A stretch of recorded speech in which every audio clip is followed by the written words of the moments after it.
Welcome to the Cheating Secrets channel. Your Honor, my client does not wish to divorce and requests the court to order counseling. She believes the marriage is strong enough to survive this misfortune with some help. This was her lawyer speaking, the lawyer of my soon-to-be ex-wife, Julie. My lawyer stood up. Your Honor, a 12-month affair with multiple men, resulting in the birth of a child, can hardly be called a misfortune, especially when a DNA test proves that the said child does not belong to my client.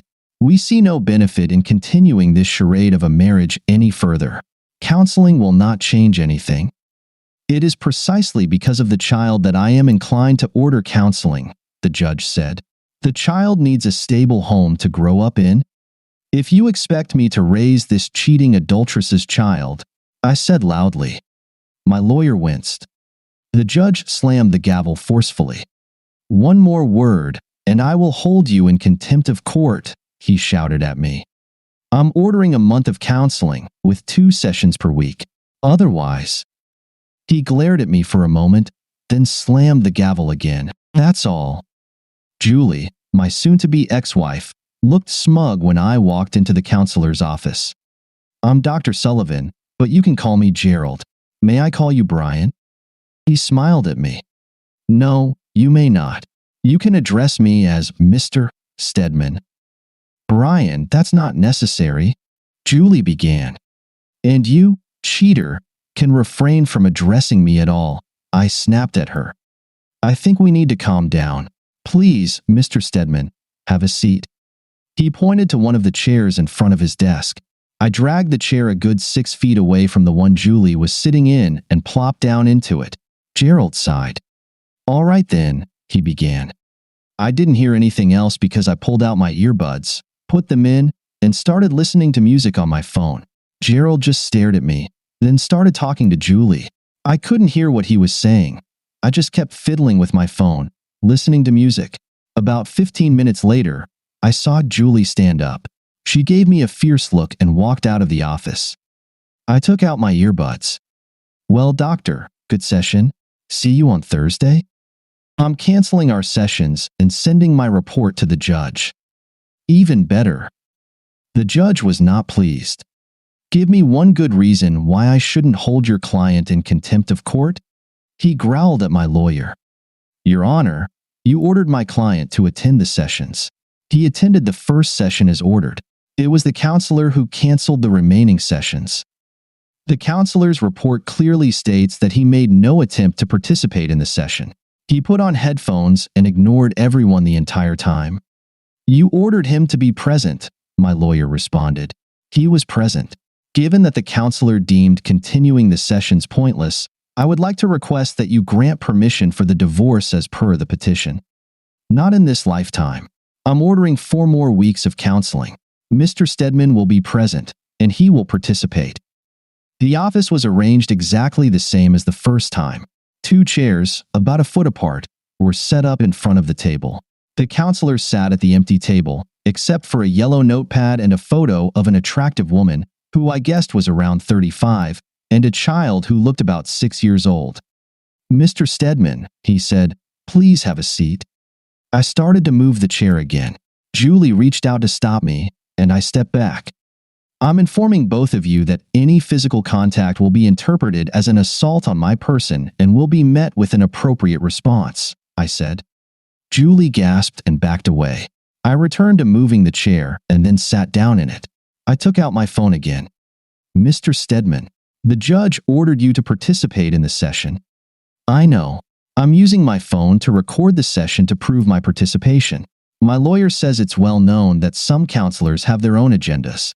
Since my soon-to-be ex-wife has already been seeing you for some time, I feel that you may have already developed a relationship with her that could work against me. And what if I object to recording the sessions? The counselor asked. Then I'll go back to court and request a different counselor. That's an option too.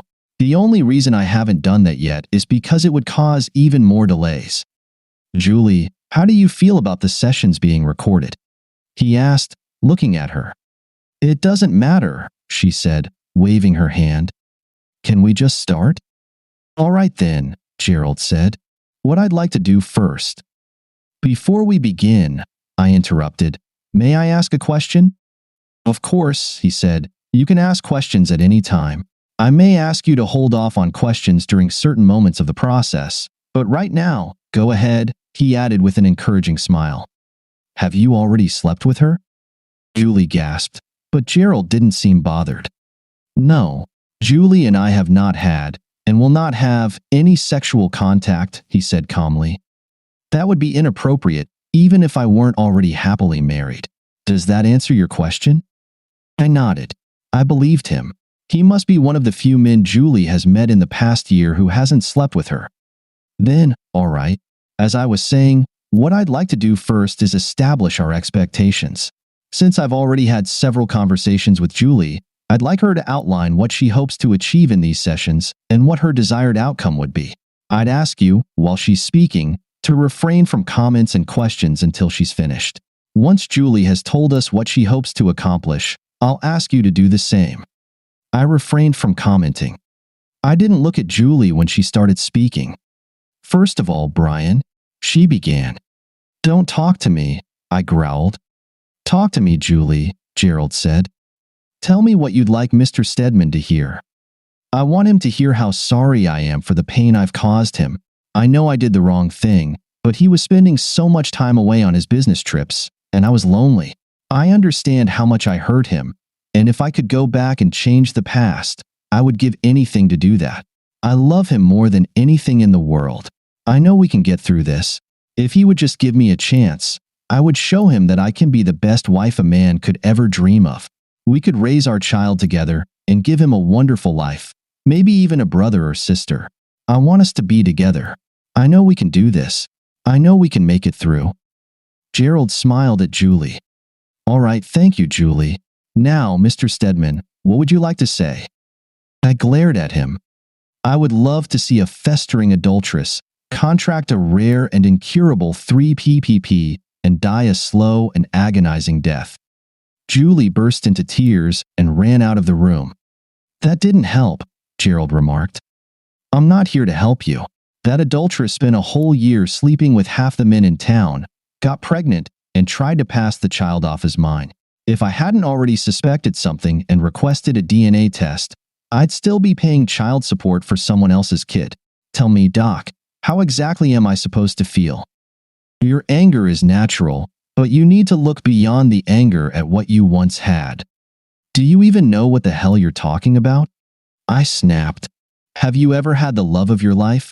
The person you trusted with your heart and soul, someone you were literally willing to die for, and that person betrayed you so badly that you started doubting your own sanity?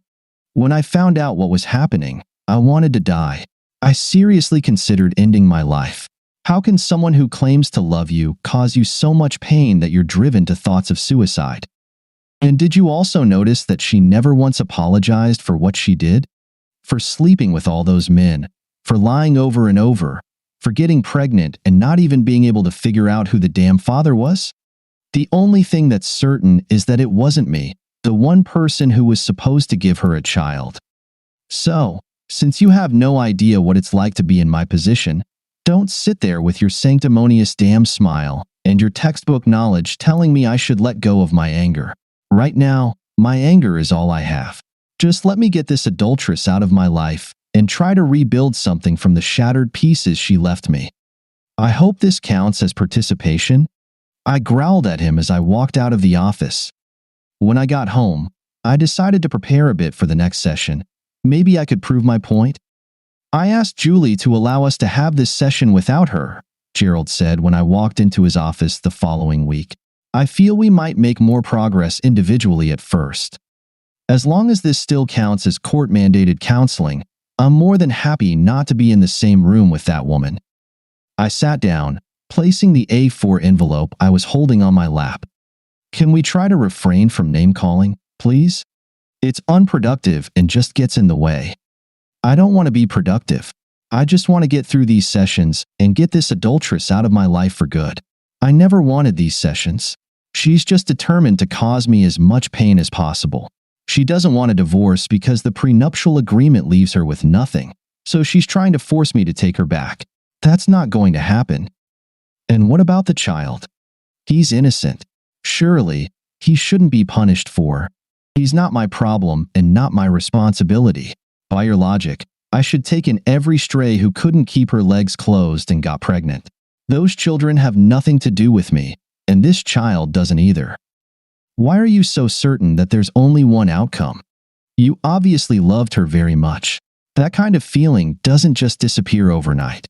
Your anger is masking it right now, but once it subsides, and trust me, it will, you'll find there are still feelings you can build on, feelings you can use to rebuild your relationship, maybe even make it stronger. That smile returned again. I wanted to punch him. It was time to give him a taste of his own medicine. I pointed to the photograph on his desk. You have a nice family. Been married long? We're not here to discuss my 11 years, if my sources are correct.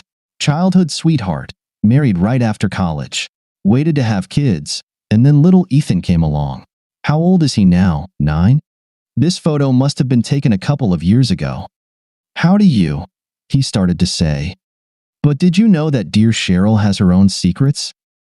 Do you happen to know that when she says she's at Pilates class on Wednesday afternoons while you're at work, she's actually at the Motel 8 on Patterson, sleeping with her personal trainer? That's absolutely ridiculous, he stammered, but I could see he wasn't sure. He had gone very pale. Really? I said, pulling a few photographs out of the envelope. I placed them on his desk one by one. They showed a pretty, slender woman entering a hotel room with a young, muscular man. He had his arm around her waist, and they were looking at each other lovingly. I pulled out a DVD and placed it on his desk as well.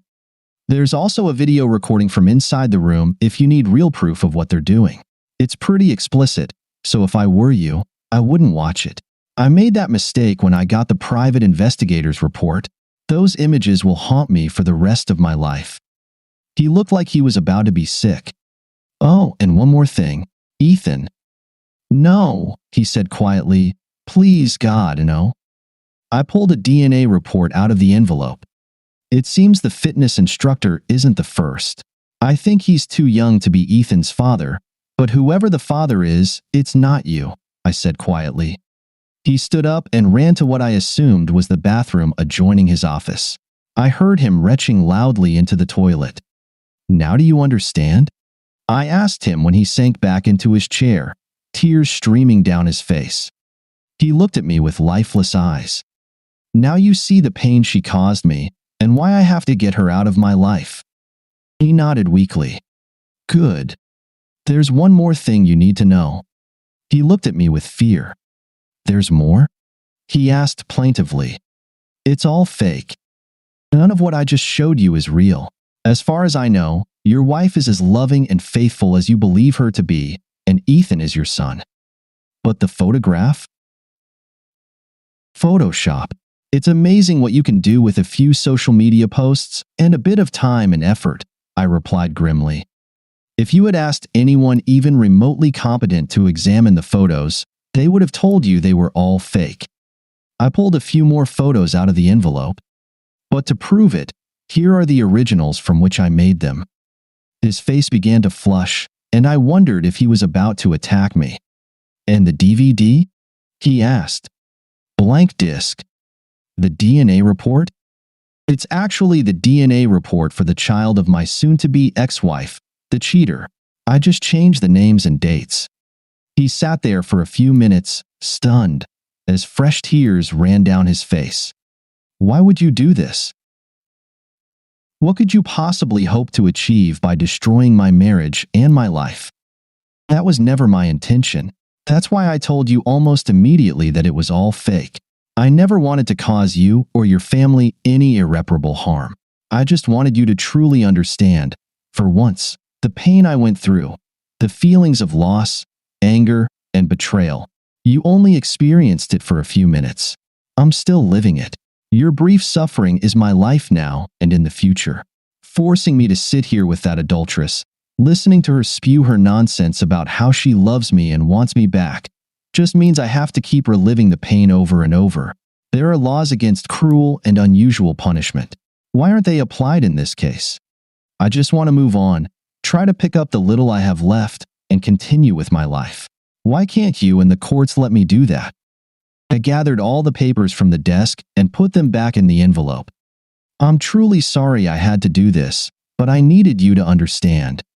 I walked out of his office. Your Honor, I have the report from the court-ordered counseling sessions that my client was instructed to attend.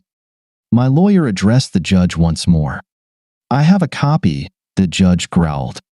It appears that the counselor feels, even after only 3 out of 8 sessions, that this marriage cannot be saved and that, for the well-being of all parties involved, including the child, the best course of action would be to grant the dissolution. Yes, Your Honor. I request that you order the dissolution of the marriage as per the petition. The judge looked at me for a long time. I stared straight ahead, unwilling to meet his gaze. Granted, he finally said, striking his gavel. Thank you for listening until the end. See you in the next episode of Cheating Secrets. Take care of yourself and your loved ones. Goodbye.